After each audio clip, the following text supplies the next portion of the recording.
За тэгэхээр эмэгтэйчүүдийн хувьд юу үүсэх вэ гэхээр өргүүдэл үүснэ тий. Одоо жирэмслэлт бол одоо доголдно тий. Жирэмсэх явц бол доголдно.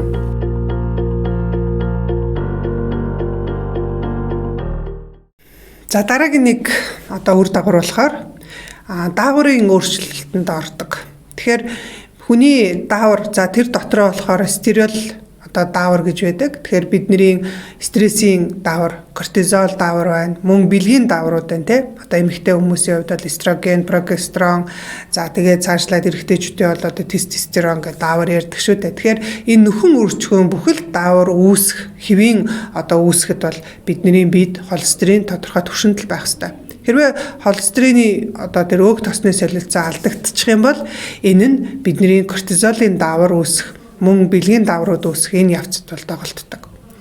За тэгэхээр хүн одоо орон сууцсан дотор амьдраад ер нь бол одоо хэдэн 100 жил өнгөрч байгаа шүү дээ. Өмнө нь одоо бүр өмнө нь хүнтэй 10,000 жилийн өмнө 100,000 жилийн өмнө хүн ер нь хаана байсан бэ? Орон сууцнд байгаагүй шүү дээ.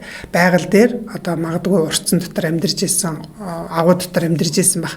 Тэгэхээр тэр тохиолдолд байнгын юм одоо аюулууд занал учирж байгаа. Тэгэхээр энэ тохиолдолд тэр хүн амьд байх уу эсвэл одоо хоолтой байх уу гэсэн ийм хоёр сонголтын дээр очиход амьд байх нь номер 1 одоо зорилго нь байдаг. Тэгэхээр амьд байх гэдэг бол хүний одоо нөгөө хэрэгцээний пирамид гэж байдаг. Тэрний хамгийн суур давхарга нь бол амьд байх.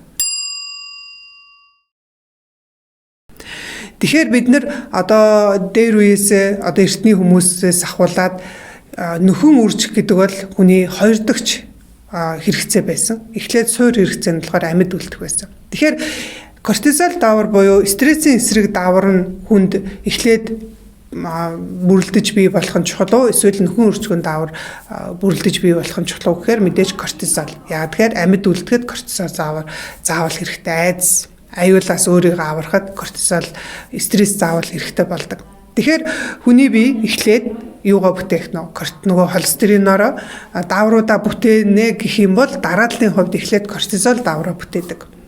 Гэтэл таны биед одоо нөгөө өөх тосны солилцоо алдагдчихсан байх юм бол тав нөгөө өөх тосоо хорчихсан байх юм бол эхлээд кортизол даавраа бүрдүүлчихэд дараагийн одоо үлдэгдлэр нь гэж хэлэх юм уу тийм ээ энгийн үгээр ойлгох юм бол дараагийн түвшинд бол таны нөгөө нөхөн үржихүүн даавруудыг чинь бүрдүүлж байгаа. Гэтэл та хэрвээ нөгөө өөх тос баг хэрэглээд байх юм бол кортизол даавраа үлдвэрлээл дараагийн нөхөн үржихүүн дааврууд чинь доголдчихно.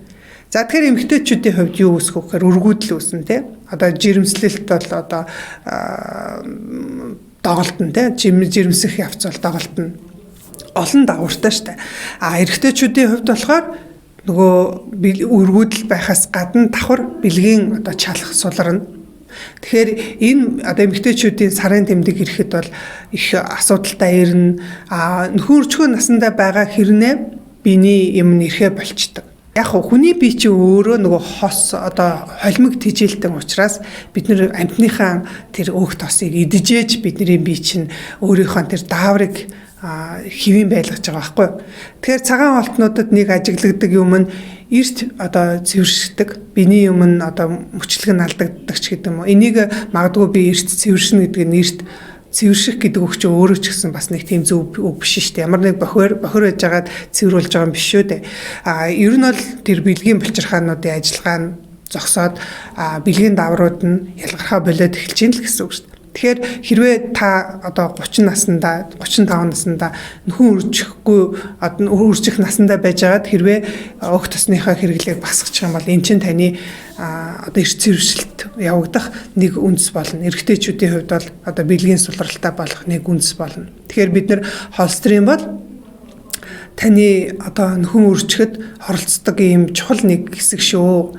Тэгэхээр энэ дээр бас та бодолцоод хэрвээ ямар нэгэн нөхөн үржихүүн асуудалтай байгаа бол та өөрийнхөө өөх тосны солилцоог хэвийн болгох дээр анхаараарай гэж бас анхааруулж хэлмээр байна.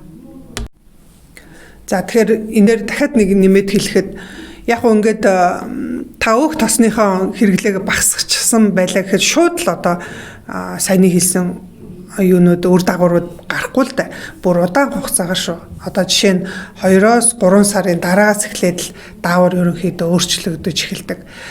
Тийм учраас та хэрвээ тодорхой хугацаагаар дэглэм барьж байгаа бол эргээд бас амьтны гаралтай өөх тосоо зохистой хэмжээгээр бас хэрэгжилж байгаарай гэж хэлмээр байна.